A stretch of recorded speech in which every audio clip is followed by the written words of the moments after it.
I believe Prof can serve Africa. Prof, I want to be your main campaign manager, getting into the AU house. Yes. Are you okay with it? Okay. We are coming in to intervene for the purposes of cleaning up this mess. Do I support it? Yes. The problem of Africa, simply stated, is one of leadership. Remember when Trump was in power, that revealed that the computer systems at the African Union headquarters in Addis were actually connecting to Shanghai every night. And it was also claimed that whole building was bugged by the Chinese and they were listening in. You are watching African Boss. Here we discuss business, finance, technology, and geopolitics from an African perspective. Welcome to this show. I am just going to comment on Wode recently released video where he interviewed Professor PLO Lumumba on a number of issues. And in the same interview, Wode commenced a campaign calling for PLO Lumumba to become the African Union chairman or president. We're looking for people who are ready to serve Africa. And I believe Prof can serve Africa. Prof, I want to be your main campaign manager. Yes. Getting into the AU house. Yes. Are you okay with it? Okay. I just got a new job. Yeah. Thank you. I just got a new job. So, Prof, it starts today. Yeah. The video gets uploaded, and you all need to. What do we need to do? How do you get people into AU? We'll find out. No, I need to do research about that. We're going to make it research. happen. And I believe that each and everyone watching me right now, agrees with me. Let me know in the comment section, should we make Prof the new AU chairman? The number one fan in here. Who else? Let me know in the comment section. I'm just going to put all the links that will make it possible in the description. Prof, we are getting you to AU. First of all, they are in Malawi, Lilongwe, the central region. So for those of you not familiar with Malawi, Lilongwe is the capital city. Malawi is shaped like a sweet potato, really narrow and long. So the central part is really central in every sense of the word. The setting appears to be at a hotel. It's nice and green, and all the video clips from Malawi so far by Wode, it's been green in terms of vegetation, as they've just had the cold season there, which brings a lot of showers and drizzles. So it's always nice and green to visit Malawi around this time. But I note that some of the footage, of course, is not Malawi but other parts of Africa. I just had to mention this just in case you think, just because they're in Malawi, all that footage was Malawi. You will agree with me that leadership in Africa got problems. I don't know if you agree with me. I can't agree more with you. The problem of Africa, simply stated, is one of leadership. At the political level, remember, post-colonization, we inherited systems of governance which are alien to us. And the men and women whom we put into office or rig themselves into political office are individuals who, on a scale of 1 to 10, only 3 are interested in the continent of Africa or in their countries in a manner that is beneficial to the people. That is why we have no shortage of thieves in public office. We have no shortage of murderers in public office. We have no shortage of nepotists. We have no shortage of tribalists in public office. And that is the single thing that we must sort out. The day we sort out the problem of leadership in Africa, that is the day Africa will realize our potential. It's PLO Lumumba's thoughts about leadership. He does not mince words when it comes to this. He calls our leaders hopeless, useless, demigods. Only a few of them are good. Our leaders know how to win elections in our current environment, but they are corrupt and incompetent to lead. They're just there to look after themselves, their families, and their friends. They do not care about anyone else. They don't care about the vision of the country, the future of our children, health, education, industry. We allow exploitation. Sometimes we always blame the Westerners. And I think there's a lot of culture these days of blaming everything on the Westerners, which is true. Let's talk about France, let's talk about the USA, whoever else comes into Africa, China, to exploit our resources. But at the core of it, there is leadership or failure of leadership. We allow these people to come into our countries, exploit our resources, and go. We can't all be presidents, we all can't be ministers, to lead policy. to ensure that no one is exploiting us, to ensure that we're actually adding value to our resources and improving our economies. We should be rich, we all know this, we talk about it all the time. So it's the failure of leadership. So there's no debate about that. Most of our presidents are not leaders at all. They're just there to be worshipped, to be praised, and steal. That's it, thieves. Prof, currently there's a lot of coup d'etats happening in the western of Africa. And do you think that is the way forward? It is not the way forward, but it is inevitable. And you can see that happening, particularly in the former French colonies. One of the worst colonizers in the history of the world are the French. And even when they pretended to leave, they still remained and are manipulating the economies of this country. And we have seen coup d'etats in Burkina Faso, in Guinea, in Mali, and now in Niger.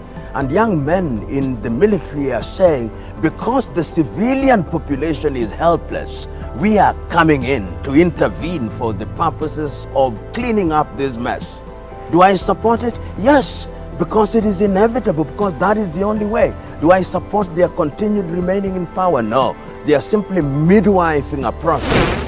Professor PLO Lumumba is not against the coup d'etats. He said, nah, he supports the coup d'etats. So what am I asking him about what he thought about it? He says, well, look, this might be the only way to remove these so-called democratically elected leaders who are failing their countries. So these younger people have decided, well, how can we do it? There's no any other way. Let's move him out of the way. What he said was, he's against the prolonged stay of military juntas in power. You know, that might be counterproductive in the end, because obviously military men are not really shaped to lead, isn't it? Military men are to protect countries for security reasons. But at the same time, we can't really rush to give back countries to civilian rule. We might just recycle the same leaders and there'll be no point. So there has to be a way. If democratic elected leaders or civilian leaders are to have these countries back, there must be assurances of how we are going to lead this country from now onwards. We have to chart our own type of governance system, not necessarily democracy, because it has failed us for a long time. So there must be something else. Currently, ECOWAS came and they said they want to, go for war in Niger. Yeah. I feel like Niger actually needed support. Absolutely. Not war.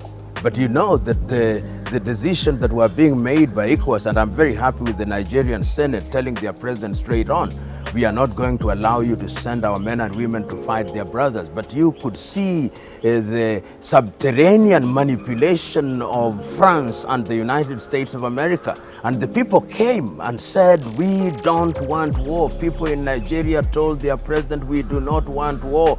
Our Nigerian brothers need support. But it tells you how African bodies are susceptible to manipulation by foreign powers who want to have their dirty work done by our own. In Africa, people don't want wars.